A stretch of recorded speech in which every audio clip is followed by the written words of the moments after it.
Bonjour les Itata, bienvenue dans votre émission Coutez ça. Octobre Rose, c'est le nom donné à la campagne de sensibilisation annuelle au dépistage du cancer du sein. L'ACAM, Association des kinés en action Martinique, présente un très gros programme pour ce mois-ci.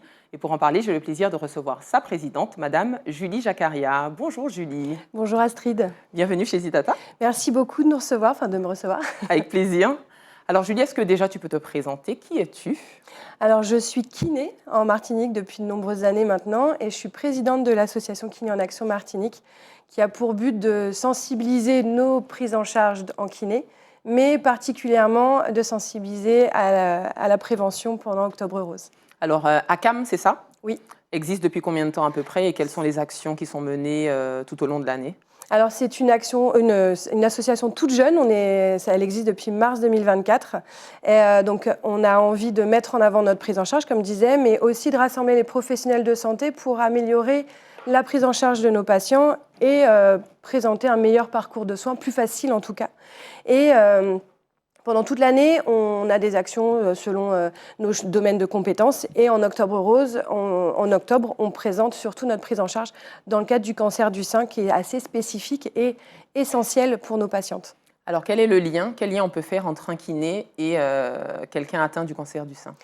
Alors, dès l'annonce en fait, d'un cancer, on invite les médecins à prescrire de la kiné le plus tôt possible, parce que ça aussi, c'est de la prévention.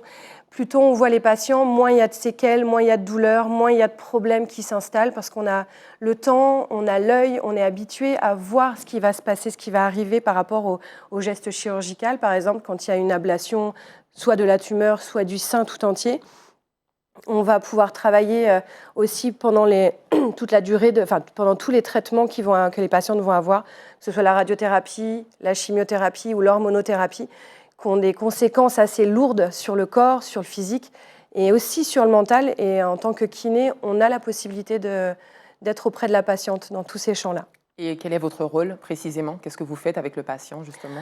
Alors, de façon assez spécifique, tout d'abord, après une chirurgie, on va regarder l'état de la cicatrice parce qu'elle va pouvoir être adhérente en profondeur au niveau des tissus, au niveau des muscles, au niveau de l'articulation. Ça va pouvoir entraîner des réductions de mobilité.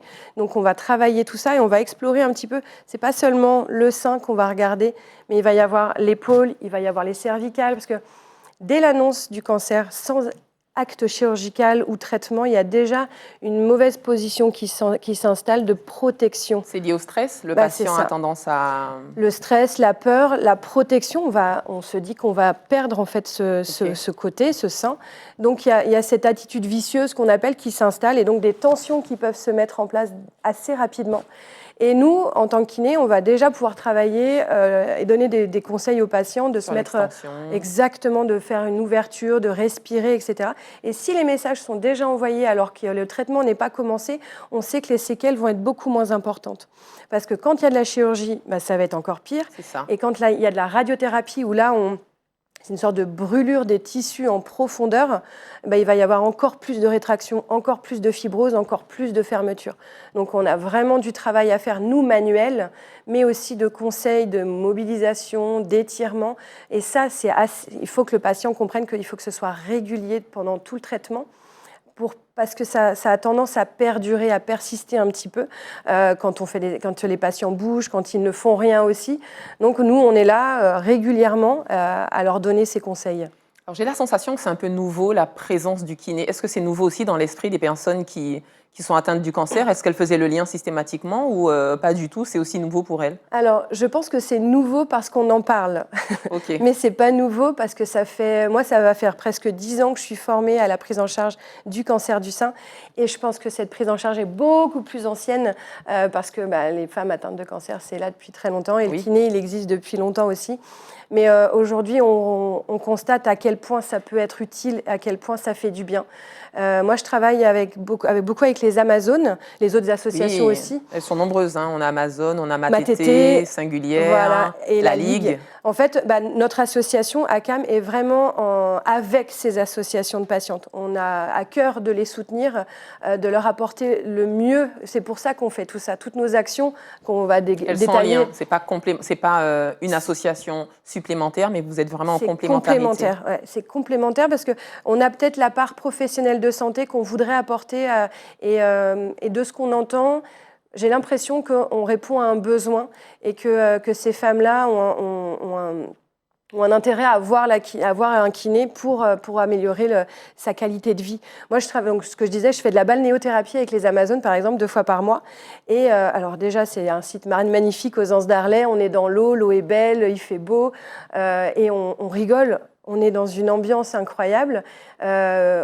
On travaille, on sait qu'il y en a qui n'arrivent pas à lever le bras, qui ont mal à l'épaule, qui ont des difficultés. Finalement, c'est le bras, l'épaule, le dos, les cervicales, c'est vraiment toute la partie supérieure, le tronc supérieur. Ouais. En fait. Et on peut même voir des problèmes qui s'installent jusque dans le bassin. Ça, c'est quelque chose que le kiné doit avoir l'habitude de prospecter.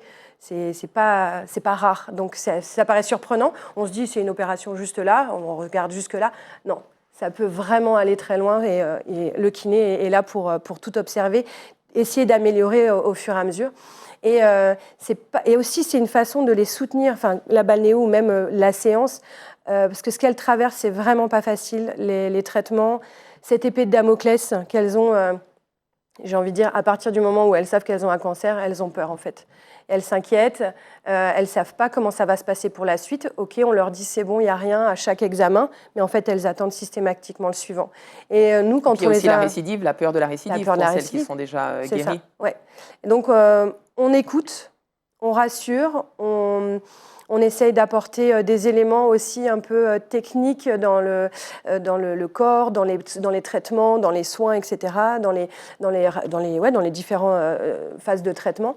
On essaye d'être au plus proche, en fait, pour répondre à leurs questions, de les rassurer.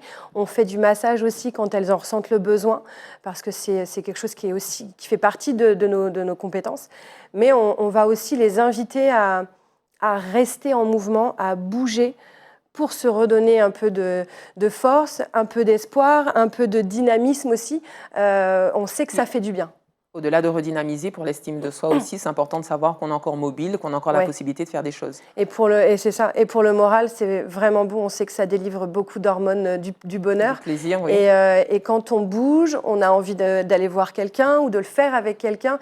Et le fait d'être entouré, ça aide aussi à surmonter un petit peu les choses qui ne vont pas bien. Oui, et puis la solitude aussi de la maladie, puisqu'on a tendance à se mettre en retrait aussi, par peur du regard des autres, par peur du jugement, par peur du rejet aussi. Oui, c'est ça. Donc, et moi, j'invite les patientes. C'est pour ça que les associations, c'est vraiment une plus-value aussi de tout ça. C'est que j'invite à chaque fois mes patientes à aller se tourner vers les associations qui proposent... Tout le monde n'a pas envie d'être tout le temps avec du monde, mais avoir du réconfort, avoir quelqu'un qui a vécu peut-être la même chose, ou alors autrement, mais en tout cas qui est dans cette situation familiale, avec ses enfants, avec son mari, etc. Et donc, ça répond à des questions. Et voilà, donc c'est pour ça toutes ces associations ensemble pour interagir, pour proposer ce dont chaque malade peut avoir besoin. Et les kinés, les associations, les patientes, voilà, on travaille tout ensemble. Alors, le cancer du sein en Martinique, c'est 33% des cancers touchant les femmes, soit 60 décès par an. Mais il est aussi bon de rappeler que les hommes sont aussi concernés par le cancer du sein. Oui, exactement. Donc, messieurs, faites votre autopalpation. Et c'est important de le dire, c'est 1%. Donc, c'est les femmes, mais aussi les hommes. Tout à fait, même si dans les retours que j'ai déjà eus, l'ablation ne concerne pas forcément une grande partie comme les femmes, c'est plutôt le téton ou autre. Et c'est vrai qu'il est important aussi pour les hommes de venir en dépistage. Vous avez quand même des hommes qui moi, j'ai pas eu de patient homme. J'en ai rencontré en conférence, mais j'en ai pas eu en patient.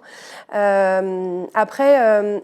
ce que vous disiez là par rapport au fait qu'on enlève peut-être une partie ou quoi, ça reste quand même visible même chez l'homme. Bien sûr. Et même chez la femme, même si c'est juste une petite tumorectomie, je mets bien des guillemets parce que c'est pas petit quand on a ce genre de traitement. Et effectivement... ça reste quand même marquant et traumatisant, quelle que soit la personne, d'avoir une partie de son corps qui qui est enlevé. Qui est touché, c'est voilà, ça, qui est touché. ça. Et d'autant plus quand il y a ce mot cancer qui vient par-dessus, on ne sait pas qu'est-ce que ça va donner après, même si on nous dit j'ai tout enlevé, j'ai fait tous les soins, j'ai fait tous les traitements, normalement il n'y a plus rien, maintenant on prend le traitement pendant 5 ans, ça va aller. On espère que ça dure le mieux possible, le plus longtemps possible. Tout à fait. Alors, à Cannes, vous avez organisé beaucoup d'événements, enfin, vous organisez beaucoup d'événements pendant Octobre Rose. Donc là, dernièrement, il y a eu le salon Rose à Majana avec l'ARS. Comment ça s'est passé? Alors, le premier salon Rose, ensemble, organisé par la CAM. Alors, je trouve que pour une première, ça a été une réussite. Vraiment, je suis très contente. On aurait peut-être voulu avoir plus de monde, plus de professionnels de santé, mais je crois que le message est quand même passé parce que l'ARS était avec nous, le JPROM était avec nous, et on a véhiculé ce message important qui est le dépistage qui est à faire entre 50 et 74 ans. On a parlé de l'autopalpation avec une flash mob, ça a eu un succès fou. On a parlé de l'importance de la kiné, de l'importance du sport. Et je crois que l'ARS, les instances ont entendu notre message. Et pour les patients, je trouve que c'est une petite victoire. Donc, premier salon, il y en aura d'autres, j'imagine? Si on nous suit, oui, ce serait bien. Je crois qu'on est attendu même. Ok, très bien. Et puis, vous avez un grand événement qui arrive, c'est la Vague Rose. Est-ce que vous pouvez nous expliquer ce que c'est? Alors, la Vague Rose, c'est une manifestation qui a lieu depuis 3 ans. C'est la 3e édition qu'on fait ça. Initialement, c'était tous les dimanches au Diamant et chaque dimanche du mois d'octobre. Et là, maintenant, on s'exporte dans différentes communes. Donc là, cette année, donc hier, dimanche, on était au Diamant. Dimanche prochain, le 13, on sera au Robert. Ensuite, on va être à Sainte-Anne et après, on sera à Trinité. Donc, on compte à chaque fois, chaque dimanche, le 6, le 13, le 20 et le 27. C'est ça. Ouais. Et vous êtes où précisément dans ces communes? Alors, souvent, c'est front de mer, en bord de mer, parce qu'on fait une sorte de vague humaine en se tenant tous la main. Donc, normalement, vous êtes visible. On est visible, ouais. Normalement, on nous voit. Il y a plein de chapiteaux, plein de ballons, plein de fleurs roses. Il y a une scène aussi. On essaye de mettre pas mal d'actions pendant ce moment-là. Alors, la marche de sensibilisation, les activités physiques. Alors, on essaie de varier chaque dimanche. Là, au Robert, on aura un groupe à pied qui sera avec nous. Donc, ça va être une bonne ambiance aussi pour se faire du bien, pour bouger avec nos vibrations. Voilà. Ensuite, on aura du yoga pour se détendre après, un peu d'activité physique aussi. Quand on sera à Sainte-Anne, on aura de la yole, de l'aquagym et du fitness belay avec Yuri Rotin. Oui. Voilà. Et puis à Trinité, c'est avec Asha Bike Event de Hervé Arcade qui organise un naturathlon. Et on se greffe à cette manifestation-là dont on est partenaire. Et pareil, la manifestation sportive pour la lutte contre le cancer du sein. Est-ce qu'on peut rappeler à quel moment il faut faire un dépistage concernant les femmes? Alors, le dépistage organisé avec la Sécu, chacun reçoit une petite enveloppe, c'est entre 50 et 74 ans. Tous les 2 ans, vous avez un dépistage qui est offert. Je vous invite vraiment à faire pour ces personnes qui sont dans cette tranche d'âge-là, parce que plus le cancer est dépisté tôt, plus mieux il est guéri et mieux les chances de guérison sont vraiment augmentées. Parce qu'on va déceler déjà, s'il est tout petit, on va pouvoir le détecter et on va pouvoir avoir une action rapide. Qui sera moins violente qu'une action d'ablation. Le traitement sera moins lourd, on risque moins la mastectomie, etc. La tumorectomie, c'est moins invasif, on ne perd pas le sein, mais c'est un traitement conservateur. Et autour de ce dépistage organisé, nous, les kinés, on invite aussi à l'autopalpation. L'autopalpation, c'est apprendre à le faire le plus tôt possible dès qu'on est menstrué, tous les mois environ, pour apprendre à connaître ses seins. C'est pas chercher. Donc c'est pendant la menstruation? Non, après. Avant, après? Il est recommandé 4-5 jours après pour que le sein soit moins dur, moins douloureux. Tout à fait. Voilà. Et, mais je rencontre beaucoup sur la Vague Rose de personnes qui disent « Moi, je fais mon autopalpation tous les jours, j'ai peur de trouver une boule, je m'inquiète et tout. Et là, je sens quelque chose, qu'est-ce que vous pensez que c'est ?» Alors déjà, en tant que kiné, nous, on n'est pas même à faire l'autopalpation. On donne des conseils et on invite juste à dire ne stressez pas, détendez-vous, on ne cherche pas le problème. On veut juste apprendre à connaître et savoir quand c'est différent, on va consulter. Mais ça ne veut pas dire boule égale cancer. C'est ça. C'est peut-être un signe alarmant, mais c'est peut-être pas forcément... C'est pas forcément grave. Exact. Ouais. OK.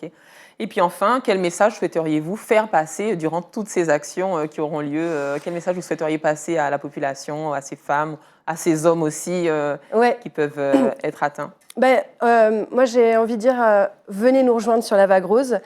pour amplifier cette vague humaine, cette marche rose, pour soutenir vraiment, parce que nous, c'est vraiment pour nos patientes qu'on fait ça, pour les associations qui nous suivent aussi sur la vague rose. On a vraiment envie qu'il y ait un maximum de personnes pour parler de tout ça et pour sensibiliser à toutes ces actions qu'on met en avant. Et donc, venez nous rejoindre.